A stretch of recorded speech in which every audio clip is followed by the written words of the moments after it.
noches para todos. El Instituto Colombiano de la Construcción con Acero les da la bienvenida a la conferencia de esta noche, retomando las clases de la U, módulo 3, Conceptos de Diseño, Atracción y Compresión, con el ingeniero Gilberto Areiza Palma.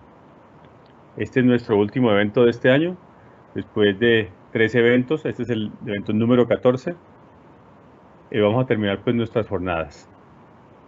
Agradecemos su presencia en este espacio que busca promover, fortalecer y divulgar el buen uso de las estructuras de acero en la construcción.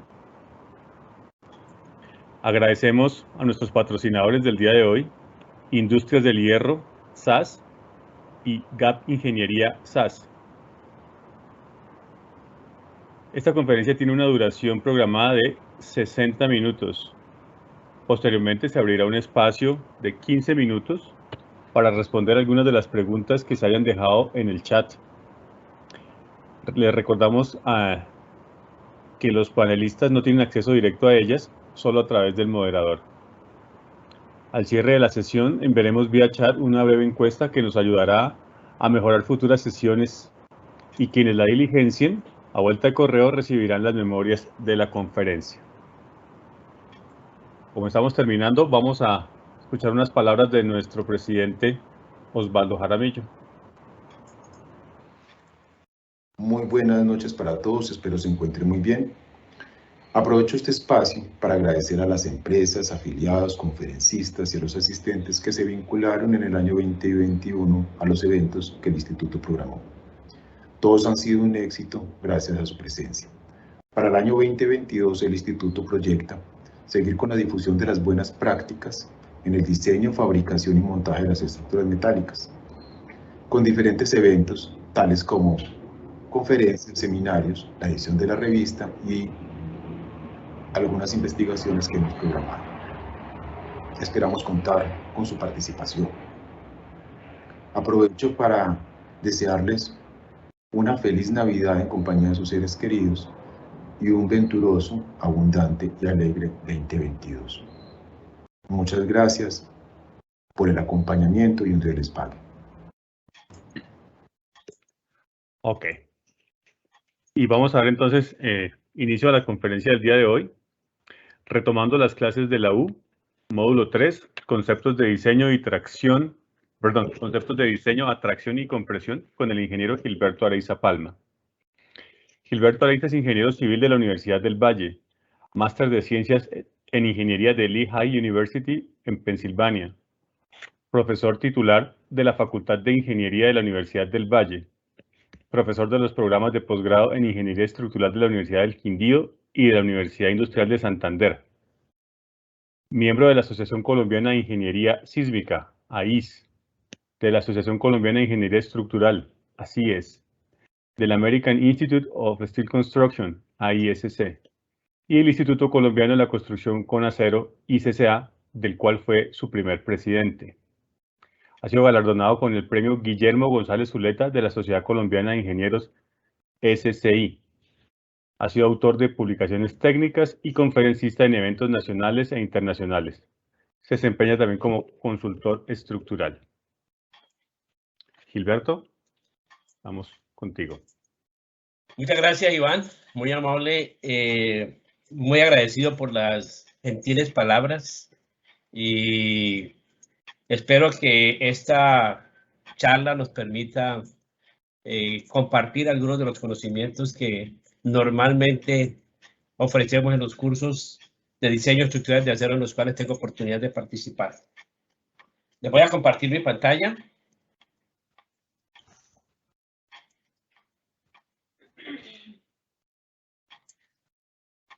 Quisiera ver si la están viendo. Espérame, yo no la veo. Un segundo. Dame un segundo, te confirmo, Gilberto, no la estoy viendo. No, no se ve todavía, Gilberto. Espérate que yo aquí le di, como dicen, compartir pantalla. Sí, ya se ve. Ya se ve. ¿Ya se ve? Sí, Sí, señor. Sí. Bueno, ok.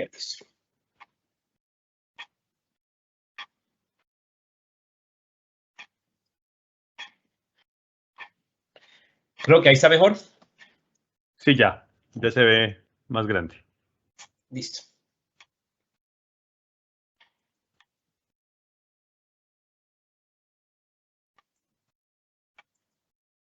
Esto ha sido tradicional en nuestros eventos. El ICCA no ejerce control sobre el contenido de esta presentación. Lo tratado en ella solamente refleja la opinión del autor. Estas conferencias o este módulo de conferencias tiene una motivación fundamental y es que algunos programas de pregrado ofrecen solamente un curso de diseño de estructuras de acero y otros ni siquiera lo incluyen en el currículum. Creemos que el conocimiento teórico que se imparte en estos cursos debe estar acompañado con experiencia de la práctica profesional. Y lo que buscamos con estas charlas es exactamente tratar de motivar el uso de las estructuras de acero de manera correcta. Ha sido, digamos, el lema fundamental del ICCA. Algunos documentos de apoyo para estos. Esta presentación está basada en lo que es actualmente la norma, el título F, específicamente el capítulo F2 de la norma NSR 10, el reglamento NSR 10, que a su vez tiene como norma base las especificaciones ISC 360 del año 2010 del Instituto Americano de la Construcción con Acero. Un otro par de publicaciones o de textos bastante útiles, considero yo, para iniciar el estudio de las estructuras de acero. El libro del profesor Gabriel Valencia Clement, Estructuras de acero, diseño con factores de carga y resistencia, y el libro de diseño estructural, diseño en acero, del profesor William Segui, de la Universidad de Memphis. Vamos a hablar de tracción axial.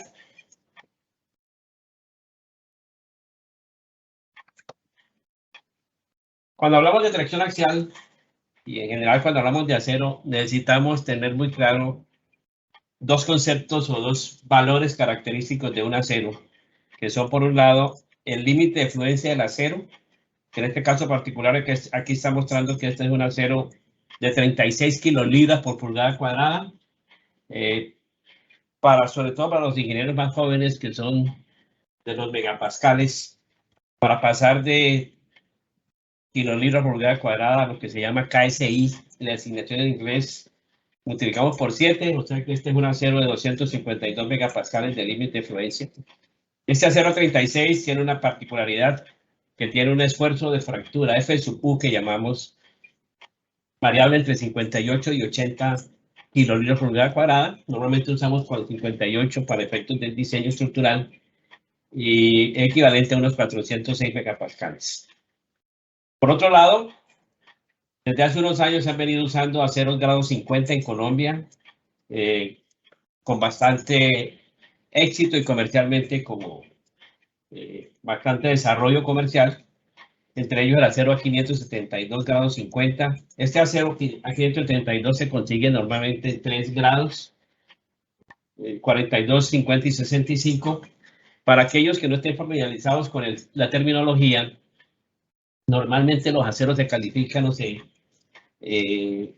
establecen como valor característico el grado del acero. ¿A qué se llama el grado del acero? El grado del acero es el valor del límite de fluencia del acero expresado en unidades de kilolibras por pulgada cuadrada. Por ejemplo, el acero corrugado que se utiliza en Colombia como acero de refuerzo de la estructura de concreto es un acero grado 60. 60 KSI equivalente a 420 megapascales o 4.200 kilos de centímetro cuadrado.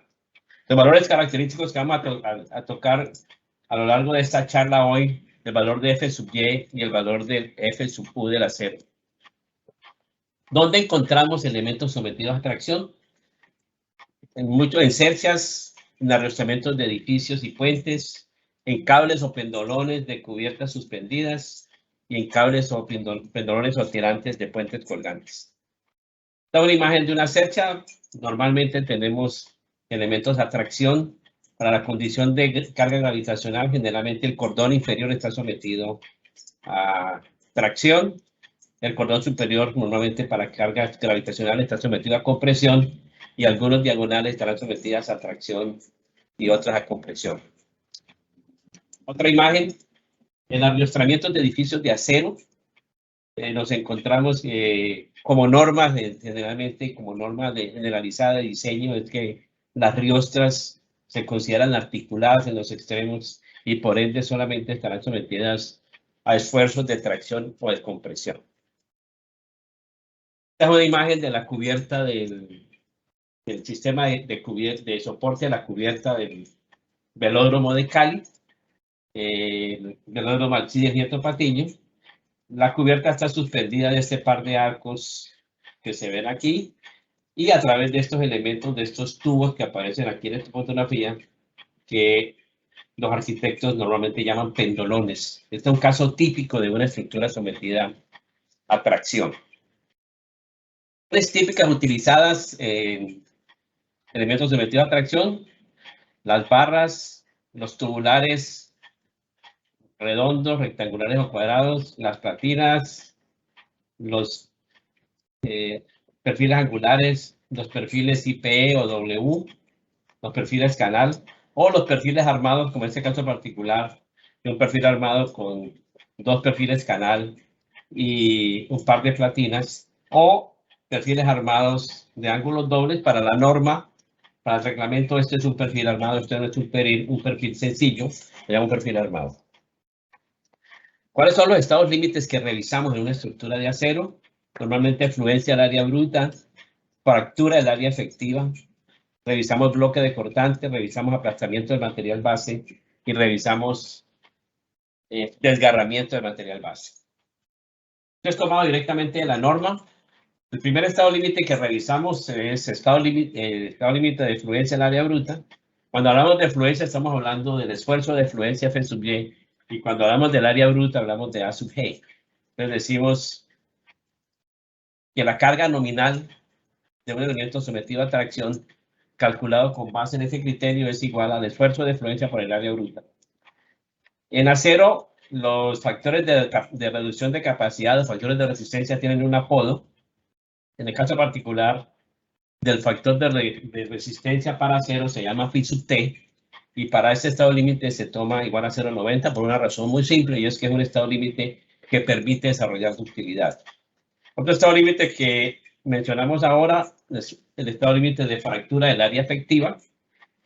Cuando hablamos de fractura estamos hablando del esfuerzo de fractura, y cuando hablamos del área efectiva estamos hablando del área neta efectiva si el elemento está conectado con pernos, o del área bruta efectiva si el elemento está conectado con soldaduras.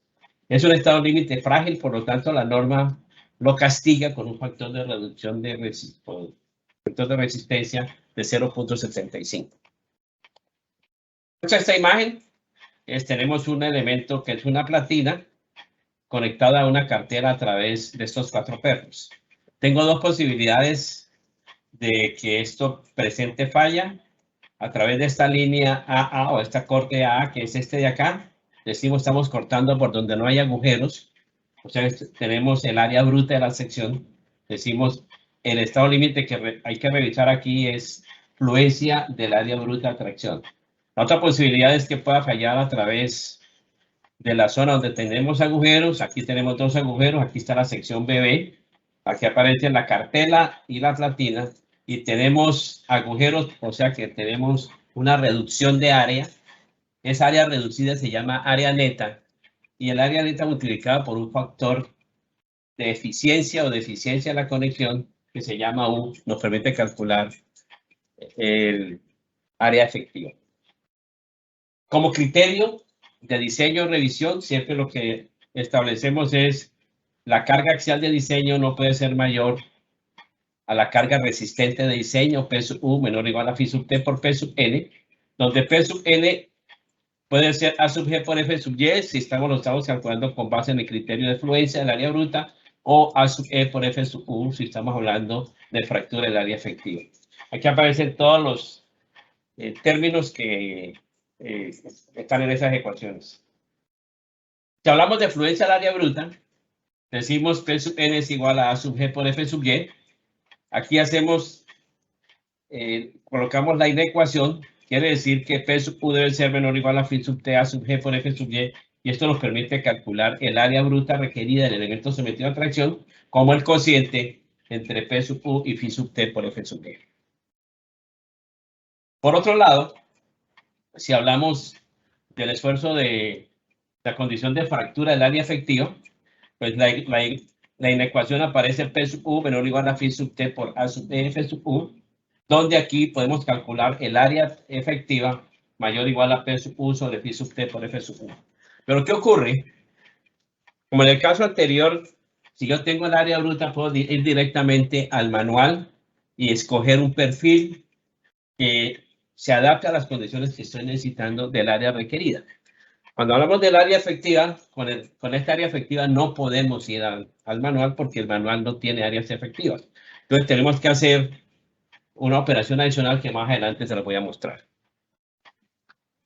Hablando de área efectiva, hay un aspecto importante o varios aspectos bastante importantes que afectan el comportamiento de elementos sometidos a tracción. Y eso es generalmente el efecto de los agujeros si tenemos pernos o el efecto de las soldaduras si tenemos conexiones soldadas. Decimos que la eficiencia de la conexión es altamente influenciada por un fenómeno que se llama rezago de cortante. Shear lag le llaman en los textos en inglés, que ocurre cuando algunos elementos del miembro de tensión no están uniformemente traccionados. Dice, como consecuencia de esta conexión parcial, el elemento conectado está sobrecargado y la otra parte no está totalmente esforzada. Para ejemplo, tenemos un ángulo sencillo conectado a una cartela, en este caso particular. Si observamos la conexión, estamos haciendo a través de un lado del ángulo, de este ángulo donde están los pernos, y el otro lado no está conectado en ninguna parte. Entonces aquí, al menos en la zona de conexión, el gran trabajo lo está haciendo solamente un ala, y a eso es que se refiere cuando hablamos de rezago de cortante.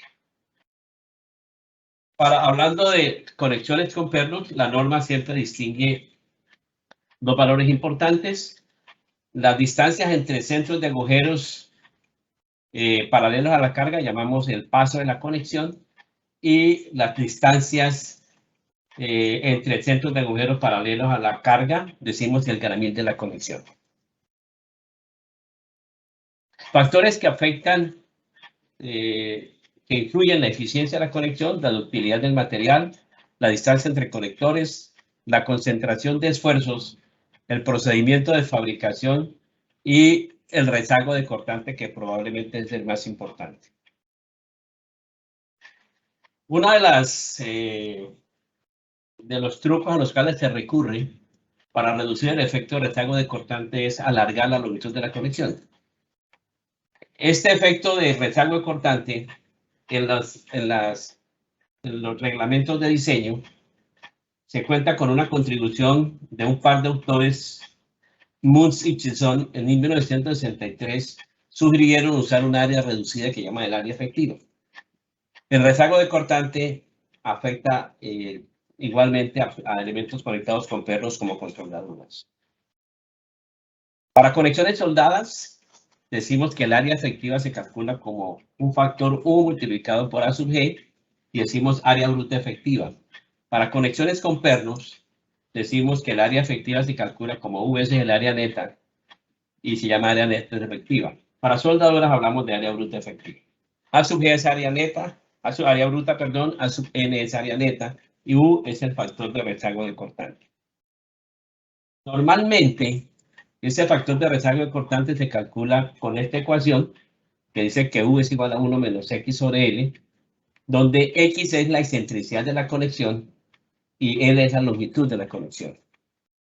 Ese factor U aparece tanto en la norma nuestra como en la norma de la ISC, y aparece una tabla. En el caso particular del reglamento colombiano, existe la tabla F2431, donde nos da los valores U para diferentes condiciones. Obviamente, cuando no tenemos excentricidad, pues por obvias razones U debe valer 1.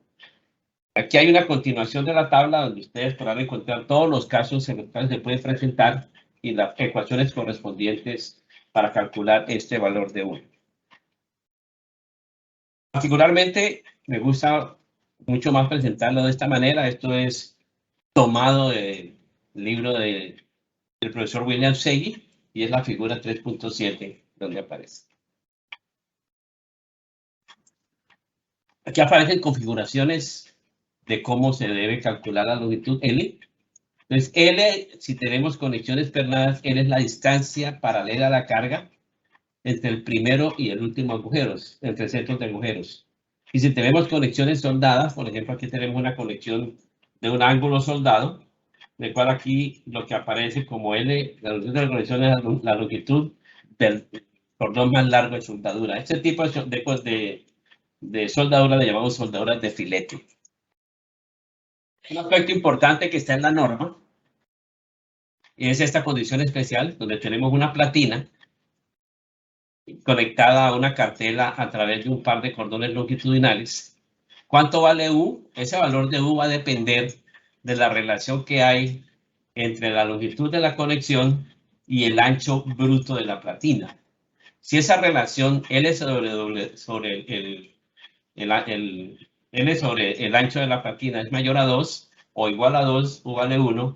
Si está entre 1.5 y 2, vale 0.87. Y si es menor a 1.5, vale 0.75. Para efectos de predimensionamiento, se acostumbran a utilizar algunos valores. ¿Y por qué decimos para predimensionamiento? Porque cuando hablamos de que estamos predimensionando, haciendo un diseño preliminar de un elemento de atracción, pues obviamente no conocemos la geometría de la conexión y tenemos que empezar a suponer un valor de U para luego verificarlo cuando terminemos el diseño. Entonces, aquí si la suposición es que yo puedo salir con 3 pernos y tengo un elemento angular que puedo probablemente resolverlo con 3 pernos, la sugerencia es usar un igual a 0.60. Si con 4 pernos, alargar la conexión reduce el efecto del triángulo cortante, por lo tanto, U vale 0.80. Y estas son diferentes configuraciones que existen.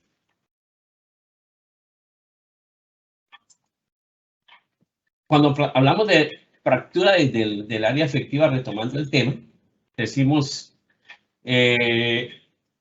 con base, si tenemos conexiones pernadas, decimos área neta efectiva. Si tenemos conexiones soldadas, decimos área bruta efectiva. El factor de reducción o factor de resistencia es 0.75 por ser una condición de falla frágil. Aquí hay un desarrollo. ¿Cómo podemos hacer cuando lleguemos a tener que estimar la capacidad de escoger un elemento sometido a tracción? Como primera recomendación, si estamos hablando de conexiones pernadas, normalmente trabajamos con 2 tipos de agujeros. Un agujero que llamamos agujero estándar, en el cual el diámetro del agujero es igual al diámetro del perno más un diezavo de pulgada, que es equivalente a 1.59 milímetros. O agujeros agrandados donde el diámetro del agujero es el diámetro del perno más 1/8 de pulgada, equivalente a 3.18 milímetros. Hablando de la condición de diseño o el estado límite de fractura del área efectiva, aquí está la ecuación. Este valor U por A sub n es el área efectiva. De aquí podemos despejar el área neta y nos dirá que el área neta la podemos calcular con esta inecuación P sub U sobre phi sub T U F sub U. Pero resulta que el área neta no me permite entrar al manual a escoger un elemento que me satisfaga la condición de diseño. Entonces tengo que hacer una operación adicional y recordar que el área neta es igual al área bruta menos el área descontada por los agujeros. El área descontada por los agujeros es la sumatoria de diámetros de agujeros por el espesor de un elemento. De aquí puedo despejar el área bruta y el área bruta será igual al área neta más esta sumatoria.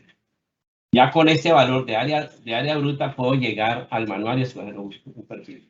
Por otro lado, si tengo una conexión soldada, pues la inecuación es phi sub T, U por A sub G por F sub U debe ser mayor a P sub U. De aquí puedo despejar el valor de A sub G. Aquí viene el punto. ¿Cuánto vale U en este momento? Pues no lo sé porque no tengo la geometría de la conexión, pero puedo suponer un valor. Un aspecto importante a tener presente es que en la norma del ISC se recomiendan las distancias a las cuales se pueden hacer los agujeros. El agujero no se debe hacer en cualquier parte, se debe respetar Esta tabla se encuentra también en el manual del ISC. Y aquí aparece, y un punto importante que resalto en mis cursos es que observen que si yo voy a tener dos agujeros en el mismo lado, colocados de esta manera, digamos en paralelo, el lado del ángulo debe ser mayor o igual a 5 pulgadas, que es equivalente a 12,5 centímetros aproximadamente. Si el lado del ángulo no tiene menos de 5 pulgadas, 12,5 centímetros, yo solamente puedo hacer un agujero. Voy a colocar la cantidad de agujeros que se necesita, la cantidad de pernos, pero no puedo tener agujeros en paralelo. Y un pequeño ejemplo de aplicación del criterio. Entonces aparece un ángulo de 3,5 por 3,5 por 3/8 de pulgada, donde aquí aparece cómo se podría calcular esa capacidad del ángulo utilizando este par de criterios. Estamos hablando de diámetros de agujero de 1.9 centímetros. 1.9 centímetros es equivalente a 3/4 de pulgada. Es probable que estemos hablando de pernos del orden de 5/8 de pulgada. Aquí está la geometría de la conexión. Habla de que la distancia entre agujeros es 6 centímetros, o sea que la longitud total de la conexión es 12 centímetros. Y aquí tenemos las propiedades geométricas de este ángulo, es de 16 centímetros cuadrados, y el centroide está ubicado a 2,5 centímetros. ¿Qué es X en este caso particular? X es la distancia que hay entre el centroide y el punto donde estoy transfiriendo la carga. Por eso es que decimos que la conexión tiene excentricidad, porque el sitio donde se transmite la carga no es el mismo sitio donde se aplica la carga. Aquí está el desarrollo del ejemplo. Entonces, usando el criterio de fluencia del área bruta, el ángulo resiste esta carga de 36.29 toneladas.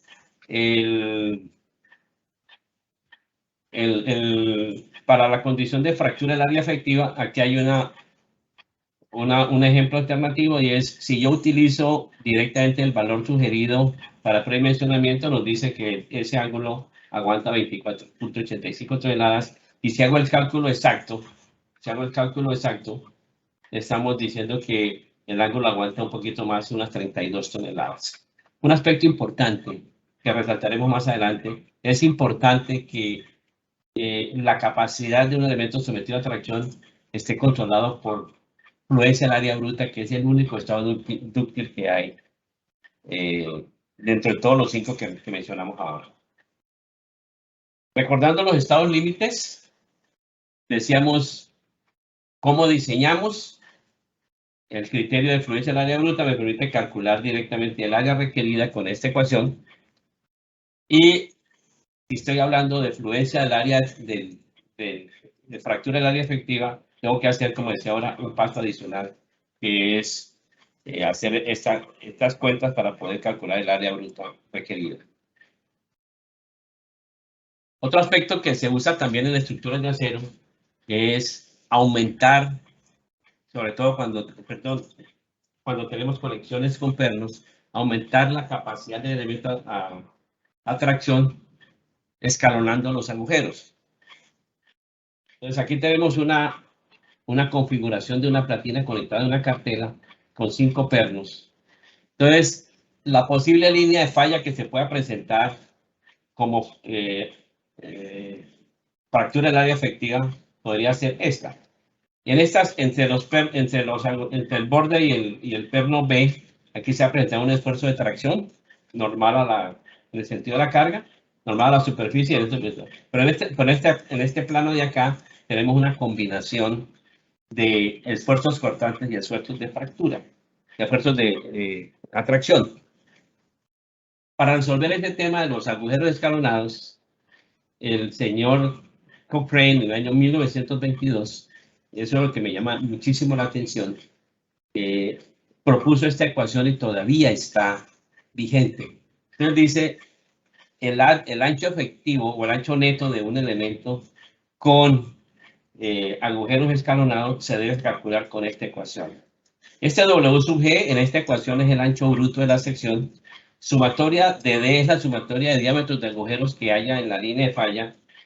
Y esta sumatoria de S cuadrado sobre 4G es la sumatoria sobre las líneas de Gramil. Estas líneas inclinadas que aparecen aquí se llaman líneas de Gramil.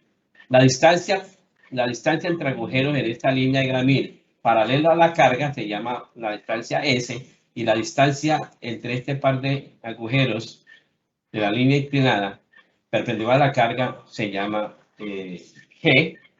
Esa es la razón por la cual hablamos de S cuadrado sobre 4G. Para recordar, esta sumatoria se hace sobre el número de agujeros que tenga la línea de falla y este hace sobre la suma de líneas de Gramil. En este ejemplo particular, en este caso particular, pues tendremos dos agujeros en la línea de falla, pero tenemos una sola línea de Gramil. Para ilustración de ustedes, aquí hay un pequeño ejemplo de cómo se podría calcular la capacidad atracción de esta platina. Una platina que tiene 16 pulgadas de ancho. Y lo que hacemos aquí en este ejemplo es mirar las posibles líneas de falla y con base en esas posibles líneas de falla y las líneas de Gramil correspondientes hacer el desarrollo. Entonces aquí encontramos que el menor ancho neto que nos produce en esta línea ABCFH, que es 13.90 pulgadas, y la expresión de la platina es 0.75 pulgadas, esto nos da una área neta de 10.43 pulgadas cuadradas. Cuando hablamos de estados límites, decíamos, los estados límites a revisar son fluencia del área bruta, fractura de efectiva, bloque de cortante, aplastamiento del elemento y desgarramiento del elemento. Hablando de bloque de cortante, una falla típica que se presenta en elementos sometidos a tracción es lo que llama una falla por bloque de cortante. En una falla por bloque de cortante hay una combinación de esfuerzos. Aquí tenemos un ángulo sometido a tracción.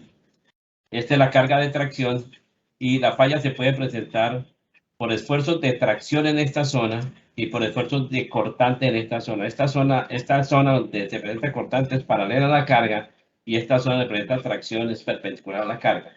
Se presenta la falla por esta zona. Decimos el elemento se corta aquí y lo que pasa es que quedan dos elementos separados. Esto quedó conectado a la carga y esto quedó separado. Esto se llama una falla típica por bloque de cortante. Tenemos una platina. Tenemos la posibilidad de que se presente falla por bloque de cortante en la platina o falla por bloque de cortante en la cartela.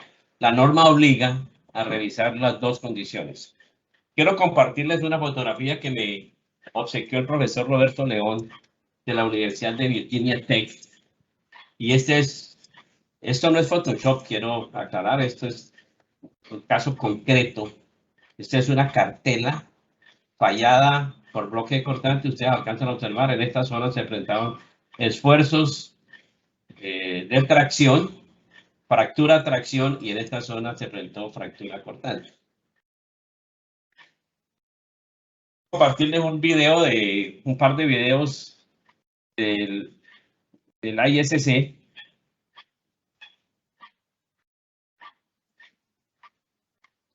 De cómo son las fallas por bloque de cortante. Aquí tenemos una cartela conectada a una platina.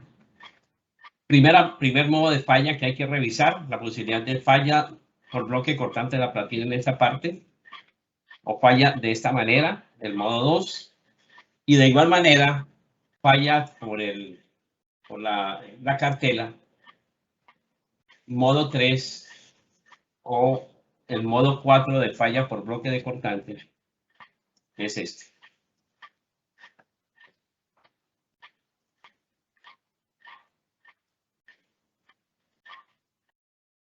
Cuando tenemos falla por bloque de cortante, tenemos una combinación de efectos,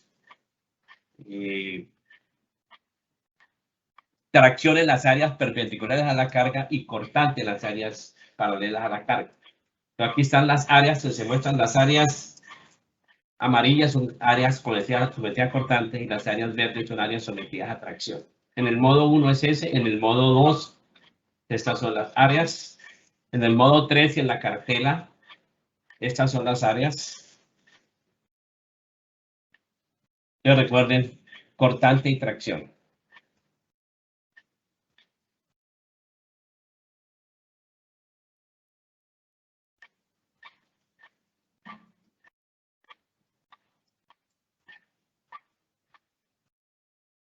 ¿Cómo se calcula esta capacidad por bloque cortante? La norma habla de que hay que revisar dos condiciones. La primera condición es fractura del área neta cortante más fractura del área neta de tensión. Esta es la primera parte de la ecuación. Pero este valor calculado de esta manera no debe ser mayor a este valor que es el segundo estado límite, y es fluencia del área bruta cortante más fractura del área neta de tracción. Entonces se deben evaluar las dos condiciones, fractura más fractura o fluencia más fractura, y controla el menor de los dos. Para ejemplo para contribución de cómo se debe calcular, cogí el mismo ejemplo que teníamos del ángulo de 3,5 por 3,5 por 3 de pulgada, que le calculamos la capacidad por fractura y por fluencia anteriormente, y aquí está el cálculo para efectos de bloque cortante. Aquí nos muestra que la condición que está controlando el diseño es la condición de fluencia del área bruta a cortante más fractura del área neta tracción. Nos falta revisar un par de estados límites dentro de los que hemos mencionado. Y estamos hablando de conexiones conexiones o de estados límites de aplastamiento y desgarramiento.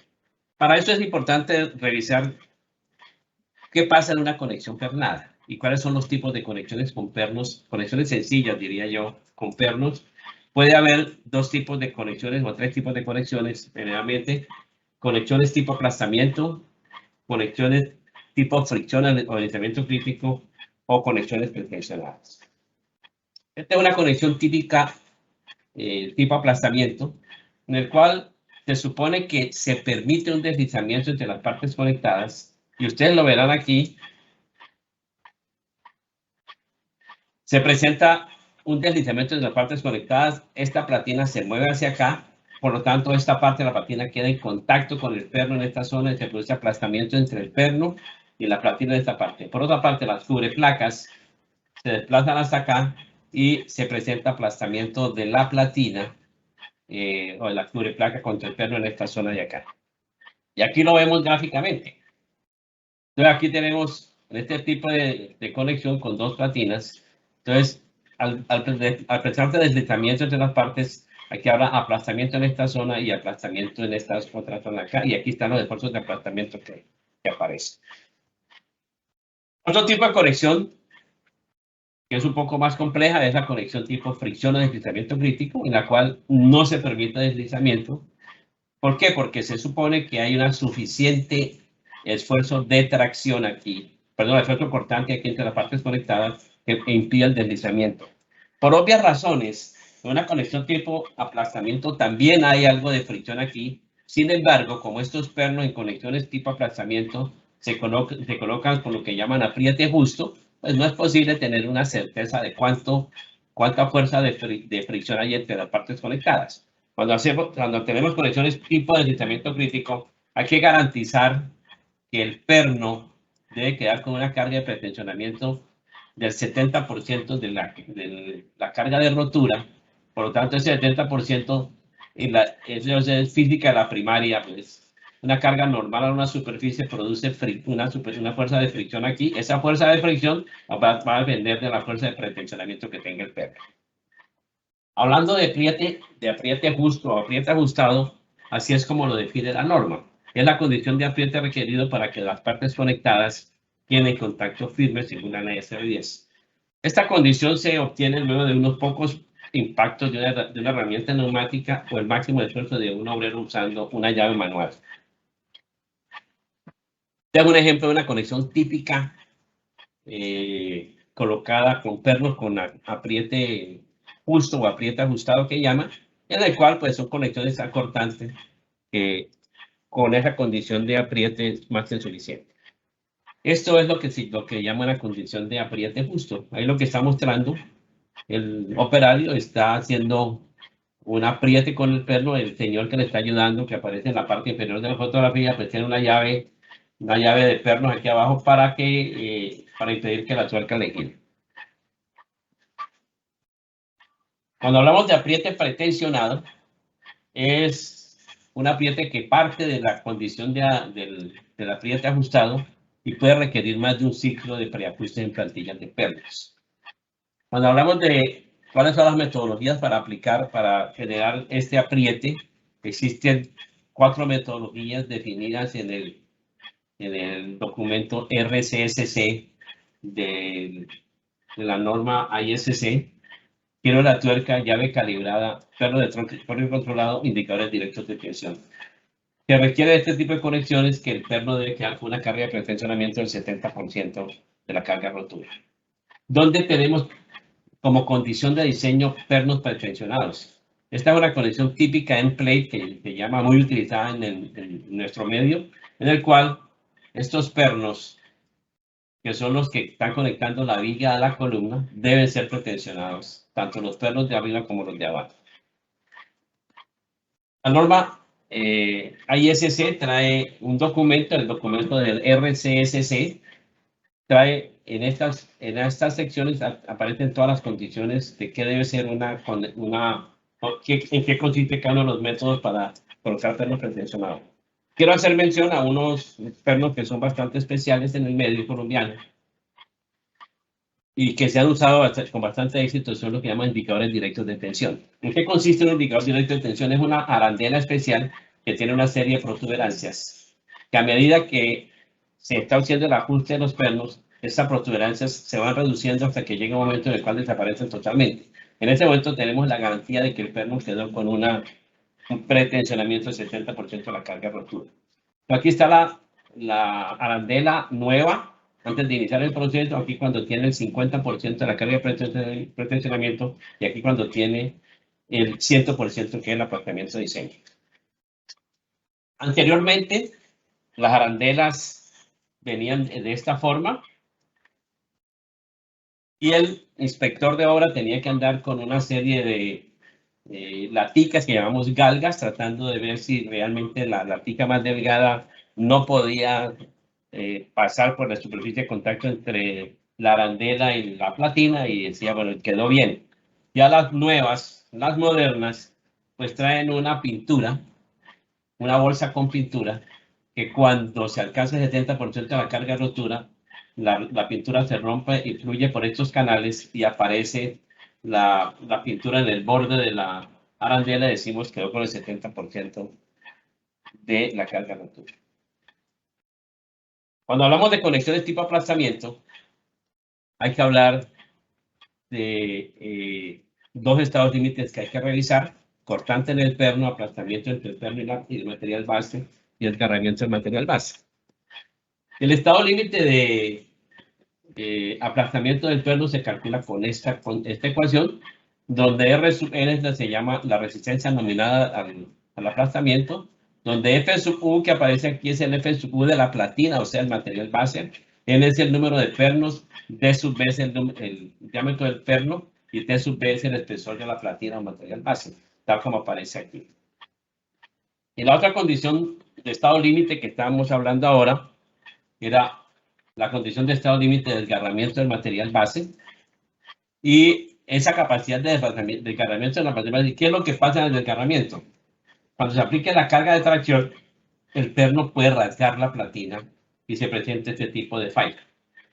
Es importante para este tipo de falla tener presente cuál es la distancia que hay desde el agujero de borde o el agujero más cercano al borde de la platina, y la distancia entre libres entre agujeros.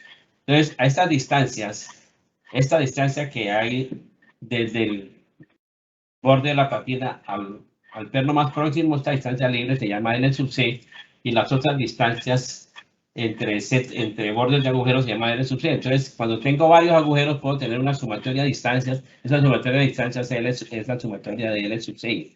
T sub B es el diámetro, el espesor de la platina, del material base. F sub U es el esfuerzo de fractura del material base. Y R sub N es la resistencia nominal. Recordando estados límites, y quiero terminar esta parte de diseño de atracción con una reflexión importante, que es esta. Esos son los estados límites que decíamos que había que revisar un evento sometido a atracción, y de esos 5 estados límites que aparecen allí, hay uno solo que es que presenta falla dúctil. Todos los demás presentan falla frágil. Por eso es importante en el momento de diseño tener mucho cuidado cómo se diseña un elemento de atracción para garantizar que el diseño o la capacidad esté controlada por el único estado límite que garantiza ductilidad. Voy a compartirle una serie de diapositivas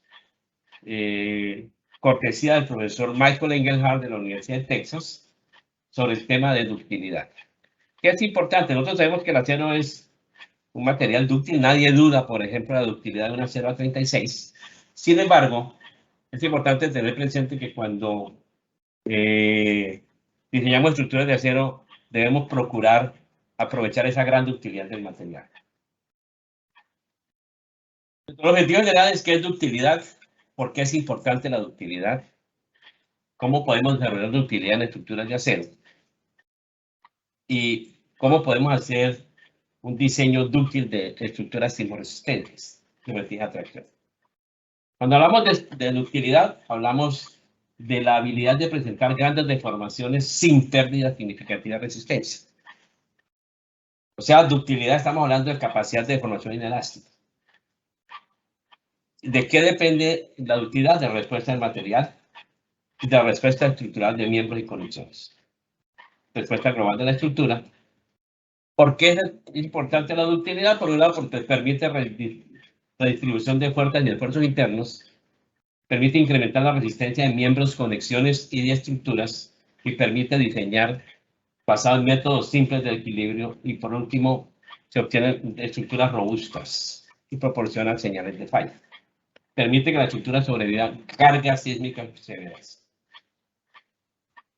El objetivo fundamental es prevenir pérdida de vidas, previniendo el colapso de la estructura en caso de ocurrencia de un sismo severo en edificación. Los objetivos no están orientados a limitar el daño, no es un objetivo. Puede que la estructura se dañe. Mantener el funcionamiento tampoco es un objetivo. Facilidad de reparación tampoco es un objetivo. El planteamiento es sobrevivir el sismo proporcionando alta ductilidad en vez de alta resistencia. ¿Cómo desarrollar ductilidad en estructuras de acero? Y los estados límites deben preceder a los estados límites frágiles. Aquí tenemos el caso de un ángulo. Infortunadamente, esta diapositiva, no sé por qué razón salió tan borrosa. No son los estados límites que hay que revisar. Nuevamente no sé, la verdad es que en el momento de convertir las diapositivas a lo que necesitamos, pero rápidamente. Aquí llamamos fluencia del área bruta, A sub G por F sub Y, fractura del área efectiva, A sub E por F sub U, decíamos aquí. ¿Qué es importante? Que la carga por fluencia del área bruta sea menor a la carga por fractura de la capacidad requerida por el estado límite de valla frágil es determinada por la capacidad dúctil del elemento. Entonces requerimos que A sub G por F sub Y sea menor a A sub E por F sub U. De aquí podemos derivar esta expresión que dice que el área efectiva dividida por el área bruta debe ser mayor o igual a F sub Y sobre F sub U. Ese valor de F sub Y sobre F sub U en estructura, en elementos de acero o en acero se llama relación de fluencia. Es importante que la relación entre el área efectiva y el área bruta sea mayor la relación de fluencia. La capacidad por fluencia debe ser menor a la capacidad por otro tipo de fallas, por ejemplo, por fractura del perno.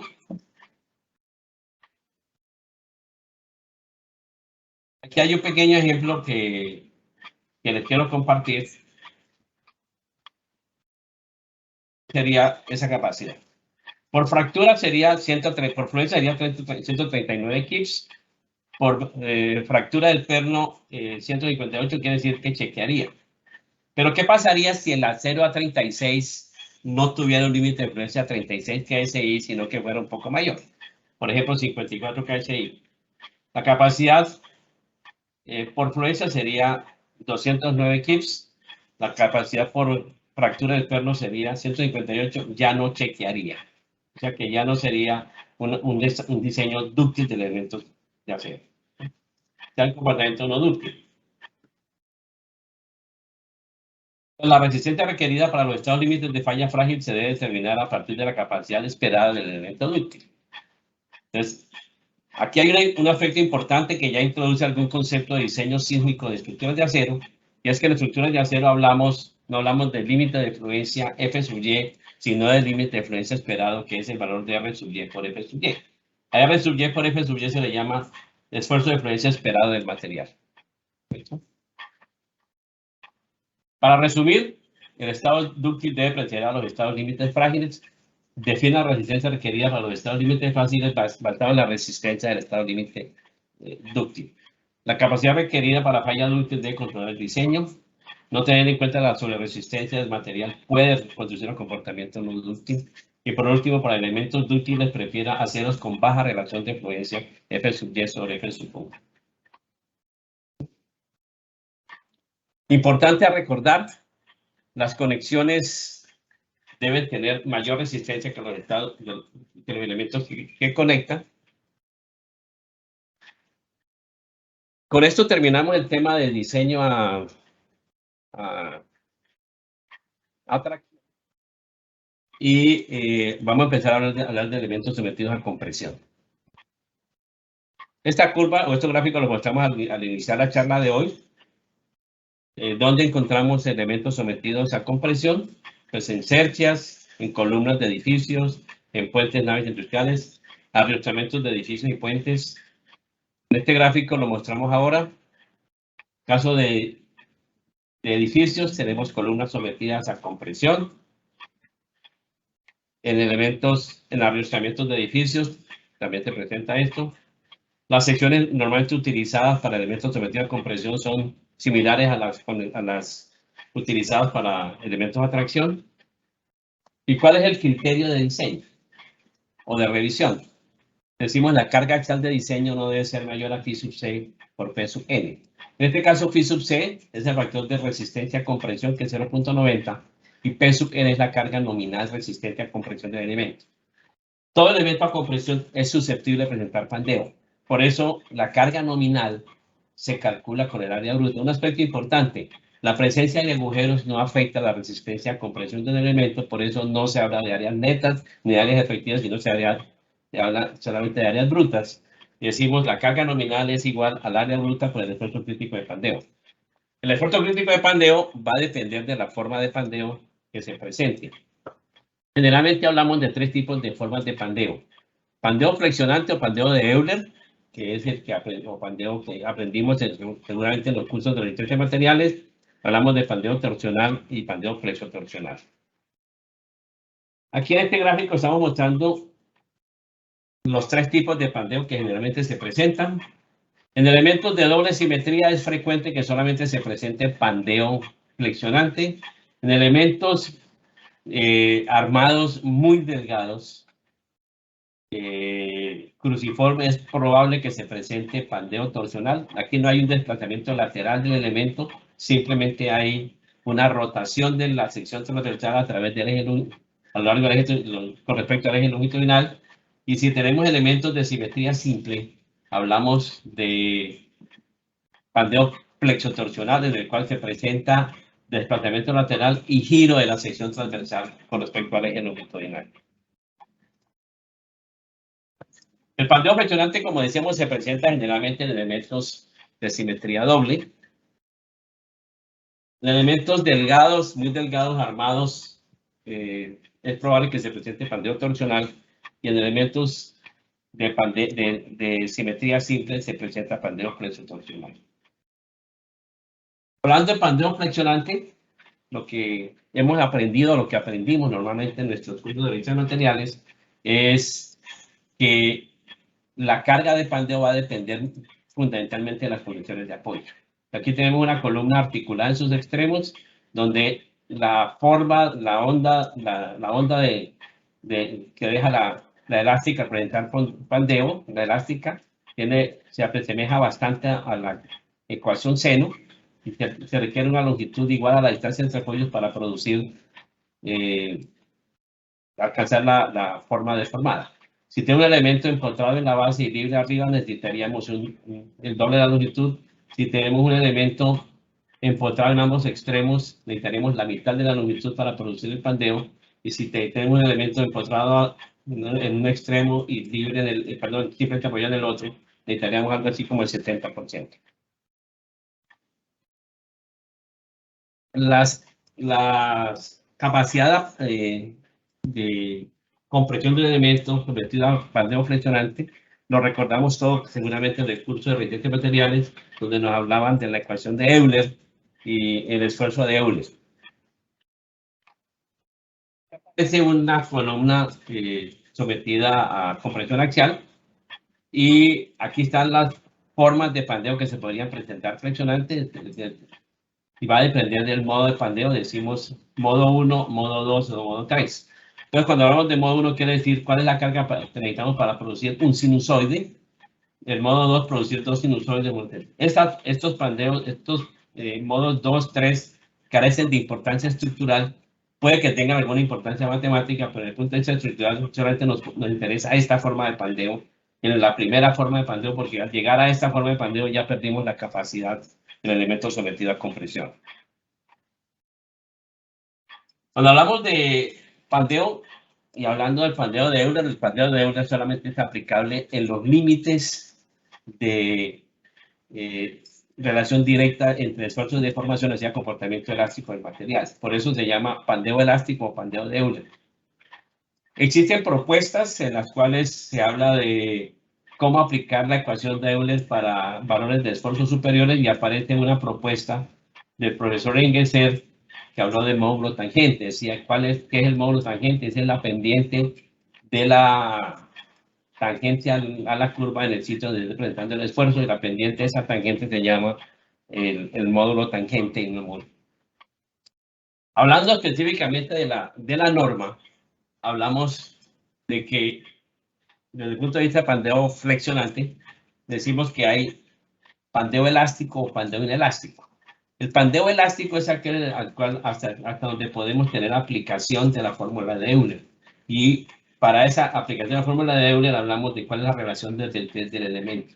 La relación del test se llama L sobre R, donde L es la longitud del elemento y R es el radio de giro con respecto al cual se presenta el pandeo. Para valores de L sobre R grandes, cuando decimos grandes mayores a este límite, ya les voy a decir cuánto es el límite, decimos pandeo elástico. Para valores de L sobre R menores a este límite, hablamos de pandeo inelástico. Lo importante es que en la norma, el esfuerzo máximo que puede presentar un elemento sometido a compresión es F sub Y, y ese valor de F sub Y equivaldría a una columna de longitud 0, o sea, una longitud 0. Si tengo una longitud 0, tengo una relación de L sobre R0, esa columna de longitud 0 podría representar un esfuerzo de influencia, pero un esfuerzo de crítico de pandeo igual al esfuerzo de influencia. Les voy a compartir un video de la ISC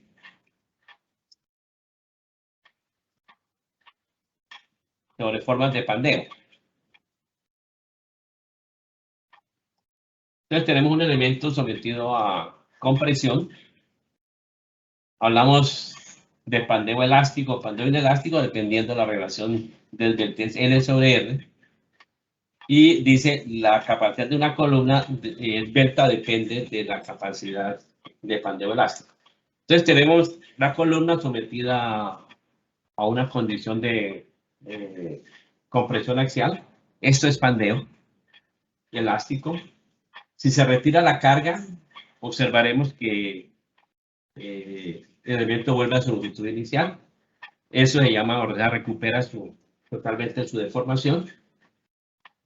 Y por otro lado, si la relación L sobre R es menor, tenemos una forma de pandeo inelástico. Tenemos la columna sometida a compresión axial.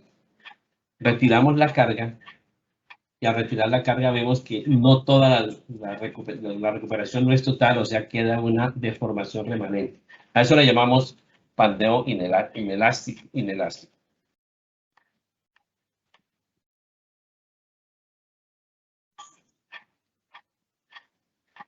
Cuando hablamos de pandeo, estamos hablando de pandeo de elementos esbeltos o no esbeltos, y la norma, en ese caso particular, habla de lo que ¿De qué depende la esbeltez de un miembro sometido a compresión?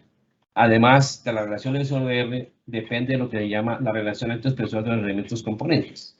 Entonces, estas son las ecuaciones que aparecen en la norma. El límite al cual les hablaba ahora es este límite que aquí aparece como 4.71 raíz cuadrada de E sobre FY. Entonces, si la relación L sobre R es menor a este número, decimos que hay pandeo inelástico. Si la relación de esbeltez es mayor a este número, hay pandeo elástico. Para pandeo inelástico, el esfuerzo crítico de pandeo se calcula con esta ecuación, donde F sub E es el esfuerzo de Euler y F sub Y es el valor del límite de influencia al acero que estoy utilizando.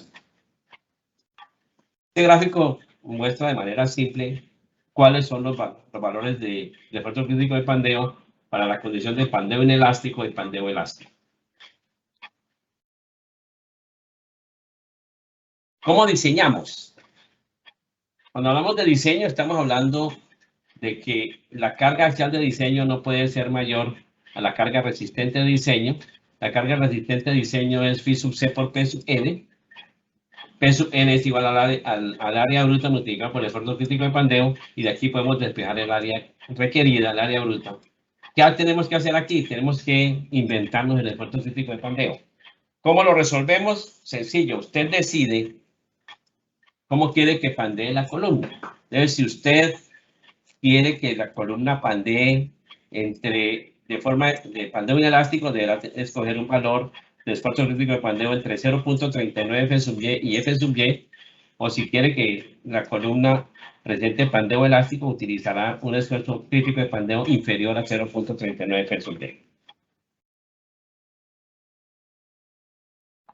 Si la columna presenta elementos esbeltos, cuando decimos elementos esbeltos, quiere decir la relación entre los elementos componentes es mayor a un límite.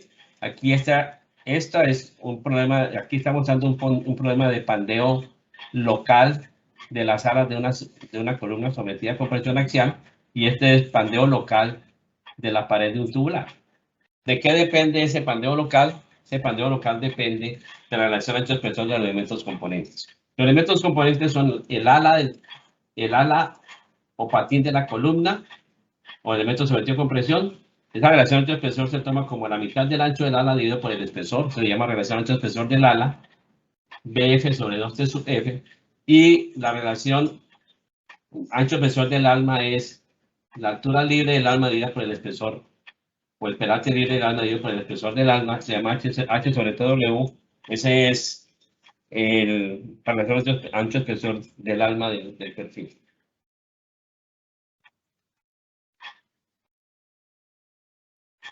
La norma, el reglamento NSR10 trae los valores límite para considerar si el elemento clasifica como esbelto o no esbelto. Entonces aquí aparecen los diferentes límites, y de igual manera yo prefiero mostrarlos de esta manera. Aquí aparecen los diferentes valores. Estos son los valores de llaman lambda sub R. El valor de lambda sub R es el valor límite para el cual el elemento empieza a ser un elemento esbelto. Y aquí aparecen los valores para diferentes configuraciones. Infortunadamente, creo que tengo un problema con esto, y es que había preparado un material muy abundante. Voy a tener que, ya son las 7:05. No sé con Iván qué podemos hacer con esto. Nos faltan bastantes diapositivas y yo realmente requeriría mucho más tiempo para terminar esta presentación. No sé si podemos, la terminamos o paramos aquí y continuamos en otra oportunidad con esta presentación. Sí, Gilberto, había presupuestado 60 minutos. ¿Cómo? Habíamos presupuestado 60 minutos para la presentación. Sí, la verdad es que pensé, sinceramente pensé que mi presentación era 90 minutos y había preparado 183 diapositivas. Y vamos en las 130, o sea que nos falta bastante. No sé si de pronto, Iván, ¿te parece si paramos esta presentación aquí y le damos oportunidad a las personas que nos están acompañando a que hagan algún tipo de preguntas, si tienen preguntas? Bueno, sí, digamos que serían básicamente sobre los elementos de compresión, perdón, de tensión. Sobre elementos de atracción, que fue lo que alcanzamos a cubrir tal vez. ¿Te parece? Sí, sí, hagámoslo así. Entonces déjame, yo miro acá las preguntas. O invitamos a la gente a que hagan las preguntas y en este caso serían solamente para elementos de atracción. Dame un segundo. Gilberto, bueno, invitamos a los asistentes, más de 120 asistentes, a que hagan algunas preguntas sobre temas de elementos atracción. Tenemos aquí algunas ya que ya nos habían dejado. Esta es muy específica, tú lo mencionabas por en alguna parte, Gilberto. ¿Cuándo usar apriete ajustado y cuándo pretensionado? La norma establece condiciones muy especiales para apriete pretensionado. Solamente en el caso particular por ejemplo, en el caso particular de puentes, todas las conexiones con pernos en puentes deben ser pretensionadas, en el caso de puentes, por ejemplo. Y en el caso de edificios, casi que podría decir que las conexiones que requieren pernos pretensionados son conexiones precalificadas que transmitan momento de la viga a la columna. O sea, elementos que forman parte del sistema de resistencia sísmica en el cual haya transmisión de momentos de la viga a la columna, lo que decimos una conexión resistente a momento. Y para zonas de amenaza sísmica baja, intermedia y alta, se requiere que haya pernos, que sea con pernos pretensionados. Utilizar pernos pretensionados o unas conexiones pretensionadas son muy costosas, bastante costosas, y uno debe tratar, como criterio de diseño, evitarlas al máximo y usarlas cuando sea estrictamente necesario. Como respuesta clara, diría yo, para conexiones resistentes a momento viga-columna, que formen parte, para disipación moderada y alta de energía, en el caso de diseño sísmico de edificios. Correcto. Esta pregunta creo que tiene 1000 respuestas. Tú nos darás hoy una. ¿Es mejor una conexión soldada que una con pernos? Pues la verdad es que podría decir que ambas son muy eficientes dependiendo de la forma como se hagan. ¿Cuál es la recomendación? Las conexiones soldadas indudablemente son mucho más baratas que las conexiones con pernos. Son mucho más baratas. Sin embargo, ejecutar buenas conexiones soldadas en obra no es fácil. No es nada fácil. En obra no es nada fácil. Por eso es conveniente que se planeen las conexiones y si hacer la mayor cantidad de conexiones que requiera soldadas y hacerlas en el taller, o sea, en la planta. Y dejar que las conexiones con pernos sean las conexiones que se hagan en obra. Esa sería mi recomendación. Y creo que es la recomendación que muchos utilizan generalmente como criterio de diseño. Correcto, sí, yo estaba pensando acá otra cosa, por eso dije las 1000 respuestas, esa es la respuesta que es. Bueno, ¿quién define usar conexiones soldadas o con pernos? Complementario al anterior. Pues yo creo que el diseñador es el que la decida. Sin embargo, es importante tener presente lo que dije yo ahora. Si la conexión soldada se va a ejecutar, se va a realizar en el taller, pues hágala soldada. Si ve que tiene dificultades para hacer una conexión soldada en el taller, es mejor que la diseñe pernada para hacerla en obra. Correcto. Bueno, aquí este participante ya es experto en el tema. Nos pregunta, ¿son comerciales en Colombia los IDTs? Los indicadores directos de tensión, yo podría decir que sí. O sea, he conocido experiencias muy exitosas con el uso de esos y de fácil consecución, diría yo. Ya. Ok. ¿Es complicado conectar un tubular sometido a tracción? ¿Cómo se debe hacer? Pues mira que, por ejemplo, los utilizamos muchísimo en riostras. Yo diría que la riostra más eficiente es la riostra tubular. A mí particularmente me gusta muchísimo, ¿cierto? Y no es nada complicado porque generalmente lo que hacemos cuando utilizamos conectores, digamos, con riostras en edificios, lo que hacemos es sangrar el tubo. Sangrar el tubo es hacerle un corte al tubo, de tal manera que la platina de conexión o la cartela de conexión que se requiere para conectar ese perfil tubular a la estructura, pues sencillamente se hace con una conexión soldada. ¿Okay? Correcto. Bastante frecuente. Y la literatura tiene una cantidad de fotografías ilustrativas del tema y dibujos ilustrativos del tema. No es nada complicado realmente. Ya. ¿El control de calidad en obra para pernos es complicado? ¿Qué se debe hacer? Pues la verdad es que diría que el tema de control de calidad de pernos, en primer lugar, yo diría que con los pernos hay que tener mucho cuidado, porque ha sido frecuente que en Colombia se hable de pernos grado 2, grado 5 y grado 8. Esa clasificación de pernos es de la industria automotriz. Esos son de clasificación SAE. SAE quiere decir o traduce Sociedad Americana de Sociedad de Ingenieros de Automóviles. Eso es lo que quiere decir SAE. Nosotros en estructuras hablamos de pernos estructurales. Y los pernos estructurales son los pernos A307, A325 o A490. Los A307 son considerados pernos de baja resistencia y deben ser usados para conectar elementos que no formen parte del sistema de resistencia sísmica o para conexiones de esos elementos que no requieran demanda alta de ductilidad. Diría que el control de calidad de los pernos, de las conexiones pernadas, no es nada difícil si se utilizan los equipos adecuados. Por ejemplo, si requiero pernos pretensionados, debo tener el suficiente entrenamiento si no voy a utilizar pernos de torque controlado o pernos de arandelas, indicadores directos de tensión. Puedo tener muy buen éxito si utilizo las otras metodologías para hacer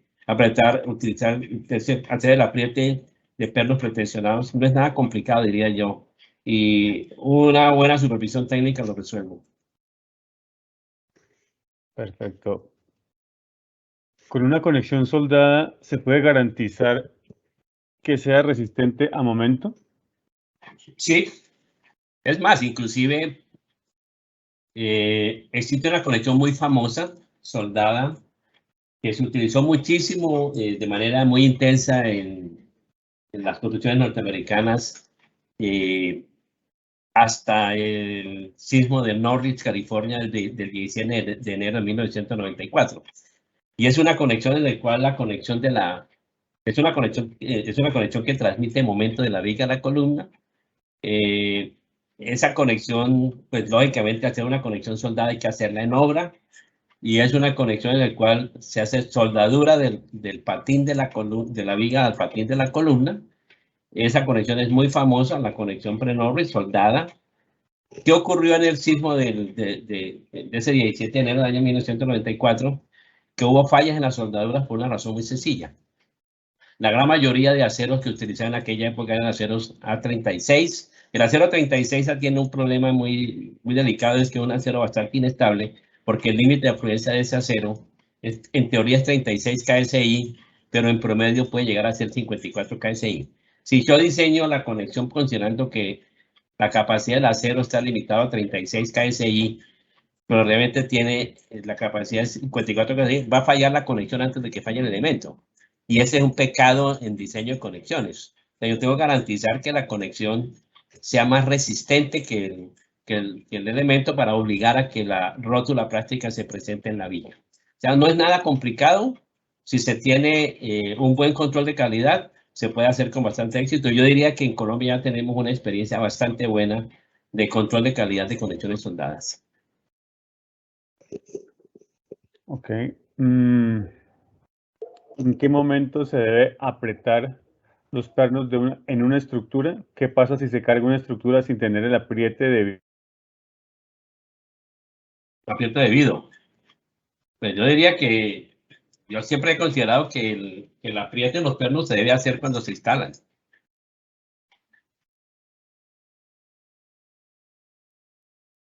Ingeniero Iván, ¿está con nosotros? Se le congeló la imagen, creo. Sí, sí, en efecto, así es. Ok, bueno, veamos, igual tenemos algunas otras preguntas aquí. Veamos. Para elementos compuestos, los requisitos de F2.4 son válidos. Pues tendría que abrir el código a ver cuál es el F2.2.4.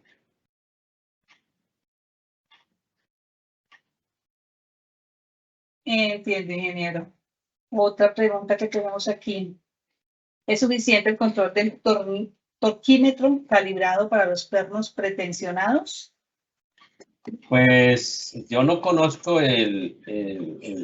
la forma de instalación con torquímetro controlado. Conozco los pernos de torque controlado, que son pernos en los cuales al llegar a la carga de pretensionamiento el perno se rompe y no es posible seguirle dándole una aprieta adicional. Debo confesar que desconozco el torquímetro controlado. De acuerdo. Tenemos otra que dice, ¿qué opina de las conexiones de las cartelas encerchas con pernos y no con soldadura? Técnicamente, ¿podría ahorrarse las cartelas si se hace pernada? Yo creo que no.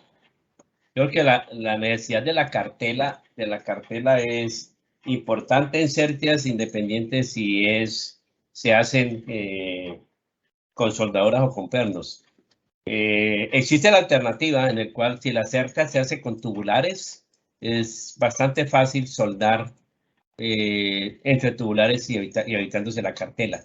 Pero en condiciones, digamos, la forma normal de cerca en las cuales los elementos de la cerca son perfiles angulares, la cartela es absolutamente necesaria con soldaduras o con pernos.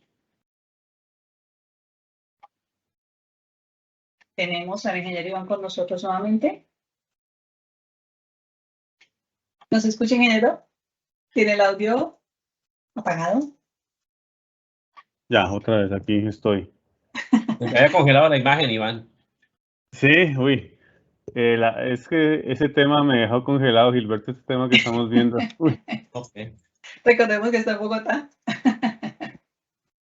Yo tengo una ¿Cómo le fue anécdota, con la Iván. pregunta? Tengo una anécdota. Hace unos años dicté un curso para la Asociación de Ingenieros del Valle sobre estructuras pretensadas. Y al salir de una de las clases, uno de los estudiantes se estrelló y me dijo, no, es que salí muy tensionado de la clase, me dijo así. Uy. Aquí está el internet para el último evento me está jugando una mala pasada. Bueno, Isabel, ¿cómo le fue con las preguntas? ¿Todas claras? Muy bien, ingeniero. Yo creo que las tenemos cubiertas todas. Háganme saber, ingeniero, aquí hay una con una conexión soldada. ¿Se puede garantizar que esta sea resistente a momento? Esa ya la hicimos, Sí, Isabel. Ya la hicimos. Sí. Ok. Por saber, Gilberto, Bueno. qué pena, Isabel, yo meto la cuchara ahí, qué pena, no.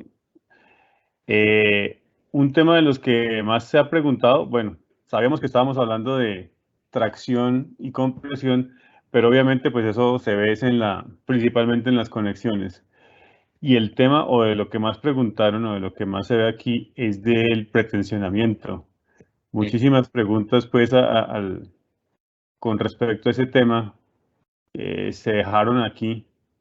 Viste esa, o bueno, la última que yo alcancé a hacer pues que era la de cuándo hacerlo, si se podía realizar un apriete posterior y eso. Es una de las partes. Bueno, primero que no se sabe o hay muchas de qué es, cuándo utilizarlo, qué es el justo apriete, el ajustado, perdón, y cuándo pretensionado. Yo creo que nos va a tocar revisar ese tema, pues, o alguna charla específica, pues, de ese tema. A eso me refiero. Yo sí creo.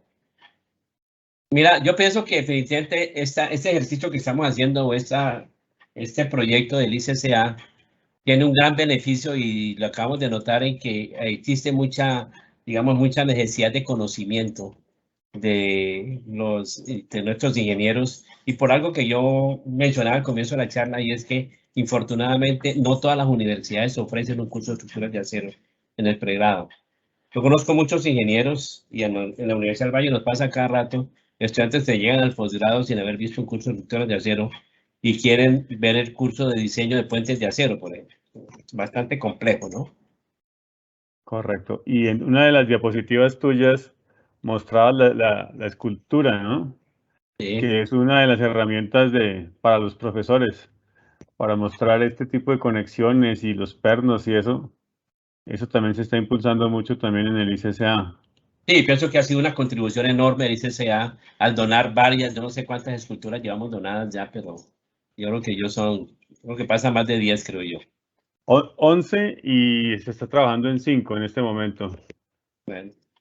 Eso dice el resumen y la revista, la que ya vamos a salir. Bueno, entonces ya por tiempo vamos a dejar ahí, Gilberto. Te invito a que te despidas. Sí, voy a hacer una sugerencia, Iván, respetuosa Señor. para todos y sobre todo por respeto a los asistentes que se conectaron hoy. Yo creo que es importante planear un segundo tiempo de esta charla y pues, con seguridad este tema el próximo año tendrá una sesión 4 y 5 y 6 porque aspiramos continuar hablando de diseño de elementos de flexión, cortante y flexocompresión y aspiramos también a incluir el tema de secciones compuestas, aflexión y secciones compuestas en columnas, por ejemplo, dentro de este ciclo de charlas relacionadas con diseño de estructuras de acero. Yo le agradezco sinceramente a todos los asistentes. Lamento que la planeación que hice de la charla no me permitiera terminarla. La verdad es que sinceramente había contado o había pensado que tenemos 90 minutos y no 60 y pues lógicamente desde el punto de vista me excedí. Inclusive les comento, yo le había dicho la razón por la cual inclusive esta charla se dividió así, que inicialmente la charla era tracción, compresión, flexión cortante y flexocompresión, que tenía cerca de 500 diapositivas metidas allí. Entonces era imposible pensar en una charla tan larga en 60 minutos, obviamente. ¿Okay? Muchas gracias para todos los asistentes. Aspiro haber dejado una inquietud al menos y los invito a amar las estructuras de acero. Ese sería mi mensaje. Una feliz Navidad para todos, prosperidad en el año 2022 y espero que el 2022 nos volvamos a ver. No sé si Iván ya les había dicho que aspiramos que el año entrante nuestras charlas volvamos a la presencialidad. Entonces, esa es nuestra gran aspiración. Okay, Muchas gracias, buenas noches. Muchas gracias, Gilberto. Bueno, para los participantes, les recordamos que en el chat se encuentra el enlace para diligenciar la encuesta. Los que diligencien la encuesta son los que reciben a vuelta de correo electrónico las memorias de esta conferencia. Hasta el momento se han enviado todas. Revisen por favor la carpeta de correos no deseados, por si por ahí, tienen la dirección ahí catalogada así. La dirección que deben catalogar como buena es coordinación@icca.com.co. Pues ya escuchamos a Gilberto, seguramente esta conferencia tendrá una segunda sesión donde se hablarán de los elementos a compresión. Recuerdo ahorita una conferencia que dictó Osvaldo Jaramillo en Medellín que se llamaba Las preguntas que usted no hizo o que no se atreve a hacer, algo así era. Bueno, cualquier pregunta que tengan y que todavía tengan por ahí pendiente la pueden hacer al ICCA por medio de la sección Pregúntale al ICCA que está en la página web icca.com.co. Recuerden, ya tenemos 5 guías. Pueden completar la colección adquiriéndolas en la tienda virtual icca.com.co.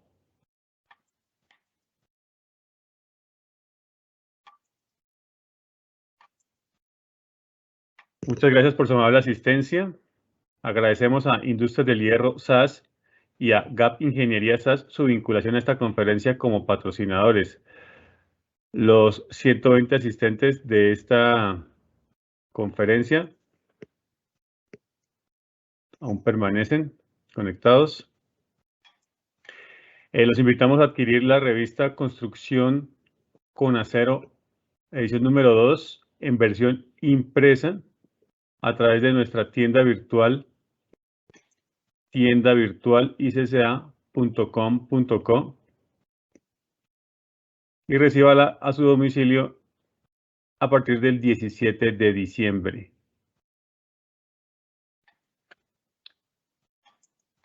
Ya les dijimos que las memorias y el certificado de asistencia se les entrega a los asistentes que respondan la encuesta. El ICCA agradece a todos los que con su participación hacen que el instituto crezca y se consolide.